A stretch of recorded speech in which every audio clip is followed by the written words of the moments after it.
Ben 10 é uma verdadeira mina de ouro que custa ser explorada pelos donos da franquia. Já fazem 12 anos desde que Omniverse acabou, e a série seguinte, além de ser um reboot, é bem fraca em comparação às anteriores. Claro que é mais voltada a um público infantil, mas a versão do início dos anos 2000 também era, e nem por isso é tão fraquinha. De qualquer forma, Ben 10 é uma série muito pouco explorada em comparação com outras animações de sucesso. Inclusive, muitos até hoje gostariam de vê-lo no universo principal da DC, não só para ver mais do personagem e do universo inexplorado, como também pelo fato de que ele parece naturalmente se encaixar com esse universo. E foi vendo esse anseio popular por uma nova série que a Dynamite lançou uma HQ contando a história do Ben, do Omnitrix e da sua família desde o início. Mas ao invés de ser uma versão em quadrinhos, é uma reformulação quase completa da história, alterando muitos elementos clássicos que já estávamos acostumados. Então já deixa o like e se inscreve se você curte o universo de Ben 10 e ajuda o canal a continuar crescendo. Também manda para aquele seu amigo que não entende nada de quadrinhos e comenta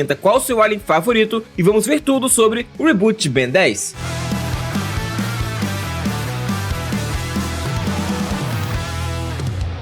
A história se inicia de um jeito realmente muito bom, mostrando essa nova versão do Vilgax com um visual bem diferente do que estamos acostumados. Como já conhecemos o Vilgax e sabemos tudo acerca dele, achei interessante já terem apresentado ele logo de cara, o que é bem diferente da animação clássica, onde Vilgax era um mistério e só foi aparecer quando Ben já tinha bastante controle de seus poderes. Apesar de ter aparecido relativamente tarde, a animação fez todo um mistério e até mesmo fez o Ben se comunicar mentalmente com o vilão, mas essa HQ não cria toda essa expectativa. Esse Vilgax não parece ter a mesma personalidade do Vilgax que conhecemos, sendo muito mais voltado ao combate do que as versões anteriores. Claro que o Vilgax clássico era um conquistador e estava atrás do Omnitrix para ter um maior e mais poderoso exército do universo, mas logo de início, esse Vilgax dos quadrinhos transparece muito mais a sua vontade de colocar a galáxia de joelhos. Ele já inicia falando que, para ele, o universo é algo muito simples, é meramente um grande território a ser conquistado. O mesmo afirma já ter passado por incontáveis mundos e poucos tiveram a audácia de se opor a ele. Vilgax até mesmo se pergunta se existe alguém que possa o desafiar, se sequer existe alguma arma na existência capaz de bater de frente contra ele. Ele ficou sabendo da existência de um objeto que pode ser o que ele procura, mas em breve estará em suas mãos, onde obviamente ele está falando do Omnitrix. Apesar do Vilgax clássico ser conhecido pelo episódio que deu uma surra em todos os aliens do Ben e que parecia ser invencível, vale lembrar que originalmente ele não era assim. Em Omniverse foi visto que o Vilgax era mais magro e contava com armas para lutar, mas teve seu corpo severamente danificado na tentativa de capturar o Omnitrix. Isso foi mostrado ao longo das séries, mas foi bem mais abordado na série clássica quando mostram o motivo do relógio ter se deslocado como meteorito. Após isso, Vilgax precisou de um tempo para se recuperar e substituiu as partes faltantes por partes cibernéticas, ficando extremamente forte no processo. Aí sim, ele se tornou uma ameaça real, mas esse Vilgax parece que vai ser insanamente forte desde o início. Mas para ser honesto, essa é realmente uma das poucas coisas que vou elogiar por aqui, já que não vimos muita coisa ainda e o pouco que vimos é bem mais ou menos. A história então muda para o nosso protagonista e o Ben parece ser o mesmo, ainda gosta de cartinhas de sumô, vive em guerra com a Gwen e está acampando com Vomax. E aqui vale destacar o quanto a arte dessa HQ é estranha, para não dizer que é feia. Claro que o gosto é subjetivo e o cenário, na minha opinião, é bem bonito, mas os personagens, principalmente o Ben e a Gwen, estão extremamente feios, pelo menos nesse começo do quadrinho. O principal problema é que os personagens não mantêm uma aparência consistente ao longo dos quadros. Os olhos são tão grandes e expressivos, lembrando animações ou mangás, mas o restante do rosto tenta seguir uma proporção mais realista. A Gwen sofre ainda mais com isso, porque seus olhos são muito grandes em relação ao tamanho do nariz, da boca e da estrutura facial. Em vários quadros, parece que os olhos foram desenhados primeiro e o restante do rosto foi construído ao redor deles, sem uma preocupação clara com o formato do crânio ou da mandíbula. Os personagens entram no vale da estranheza com muita facilidade nessa HQ, nem mesmo as mãos deles se salvam. O desenho passa essa impressão de estar errado, principalmente porque os personagens mudam de aparência entre os quadros. Mas vamos voltar a falar da história. Vomax interrompe a discussão deles sobre a existência ou não de aliens para lembrar que eles estão viajando para o Monte Rushmore. E outro detalhe legal é que o Vomax proibiu ambos de usarem os celulares, coisa que não era tão comum quando a animação lançou. Lembrando que smartphones são extremamente recentes, e tirar esse elemento das HQs nos aproxima do não tão longínquo ano de 2008. Mas outro detalhe que foge da história original é o motivo deles estarem viajando. Para Gwen, parece ser mais uma viagem, mas para o Ben, se destaca muito mais. Enquanto provoca ele, ela revela que os pais do Ben estão usando essa viagem como desculpa para manter ele afastado, e ouvir a verdade deixa Ben furioso, fugindo da floresta. Enquanto isso, o exército americano está monitorando um objeto que está indo em direção à Terra, seguindo a cronologia canônica. A história nem faz muito rodeio, e o meteorito cai nas costas do Ben, e aqui vale destacar novamente o quanto essa arte está fraquíssima. Essa sequência de impacto e queda não transmite peso, velocidade, nem consequência física. A cena tenta mostrar uma explosão ou um impacto extremamente poderoso, mas a linguagem visual não acompanha o que deveria acontecer com um corpo humano sendo lançado daquela forma. A explosão também carece de um ponto de impacto claro. Existe muita luz, muitos efeitos e linhas de velocidade, mas não há uma sensação convincente de força sendo transferida para o personagem. O segundo problema é a transição à queda. Entre um quadro e outro, ele simplesmente aparece rolando no chão. Falta um movimento intermediário que mostre a desaceleração, a aterrissagem ou o choque contra a superfície. Em cenas de ação, o leitor precisa sentir a continuidade do movimento. Aqui parece que o personagem foi teleportado da explosão para o chão, coisa que geralmente não acontece nas HQs de Ben 10, que são poucas, porém muito boas. Apesar de tudo, Ben consegue se levantar e verificar o que aconteceu, onde temos mais uma mudança de design que realmente me deixou dividido se gostei ou não. Ben não precisa abrir uma cápsula, ele encontra um relógio. Na verdade, inicialmente nem parece um relógio, e sim um fio desencapado que decidiu se anexar a ele. Quando salta para o seu braço, ele fica na mesma posição e forma de um relógio, mas é difícil imaginar que Asimov, o ser mais inteligente em 5 galáxias, faria da sua obra-prima um objeto tão estranho. Mas o que me deixou dividido é que o Omnitrix parece ter vida própria e se movimentou para o Ben, tal qual fazem os mecamorfos galvânicos. Pode ser só piração minha, mas pode ser que o Omnitrix seja esquisito desse jeito por ser mais próximo à espécie do Ultra T do que na obra original. Ao mesmo tempo que o exército procura pelo objeto desconhecido e que o Vomax procura pelo Ben, temos a aparição de um outro grande vilão do personagem. Na verdade, o que pode ser uma invenção do Doutor Animal, um urso ciborgue de proporções gigantescas que partiu para cima do Ben.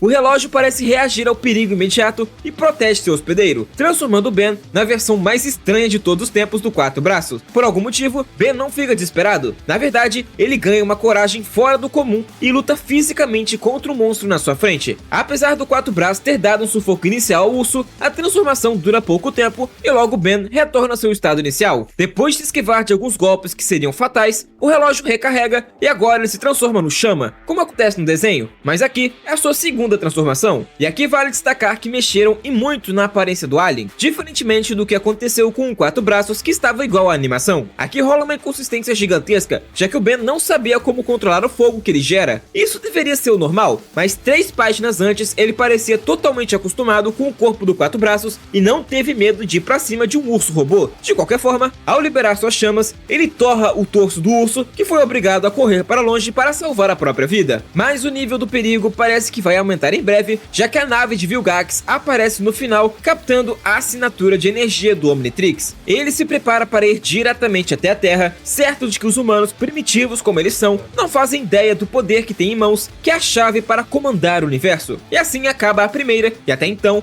única edição lançada da HQ, e realmente é algo bem decepcionante. Como eu comentei antes, Ben 10 tem uma das maiores fandoms de todos os tempos dentro dos universos fictícios já criados, e é uma fandom que se alimenta de migalhas. Não é um público difícil de agradar, tem muito conteúdo a ser explorado, mas essa HQ não passa a menor sensação de carinho. Mal temos história, que para um primeiro capítulo tem poucas páginas e nem mesmo adapta todo o primeiro episódio da série. A ideia dessa nova HQ série de Ben 10 é ser algo como o universo absoluto da DC e o universo Ultimate da Marvel, algo mais sério, insensível com seus heróis e mais pé no chão, sem tanto glamour como HQs tradicionais. Mas algumas mudanças geram perguntas como, por exemplo, como vai ser a introdução do Tetrax? Ele foi enviado para capturar o Ben justamente porque o Vilgax não conseguia ir por conta própria, mas agora ele não tem mais esse problema. Quando o Fantasmático vai ser revelado, o personagem não parece estar entre os 10 principais conforme a capa da HQ dá a entender. E levando em conta que a proposta é ser um universo mais sério e sombrio, ele é um dos melhores vilões para se ter na série, junto com o Zomboso e o Victor, que por alguns instantes na animação foi seu assistente. Mas para não dizer que tudo é ruim, algumas ideias são realmente interessantes e vale a pena destacar. A primeira é a nova relação entre o Ben e os seus pais, que gera uma uma profundidade maior para o personagem. Claro que o Ben ser um dos poucos heróis a ter pais casados, vivos e de bem com a sua profissão é um diferencial nas suas histórias, mas convenhamos que eles mal têm destaque e se apareceram 2 vezes na animação foi muito. E como esse universo promete ser mais sombrio e algo factível, temos um Ben com problemas dentro de casa. A mochila da Gwen também tem um pequeno chaveiro de um gato roxo, que deve ser uma referência ao traje dela de sortuda, quando ainda nem mesmo sabia usar magia na animação. Isso indica que em algum momento os talismãs irão aparecer na série e a personagem vai desenvolver a capacidade de usar magia, ou pode ser só uma referência mesmo. Particularmente eu gostaria muito que sua magia fosse explorada e ignorasse ela ser uma anodita, o que pra mim tira bastante do brilho e mérito da Gwen com seus feitiços. Levando em conta que se trata de um reboot, eles poderiam simplesmente cortar isso da personagem, se é que vai ser explorado. Vale reparar também que os trajes do Vilgax são mais próximos ao de um gladiador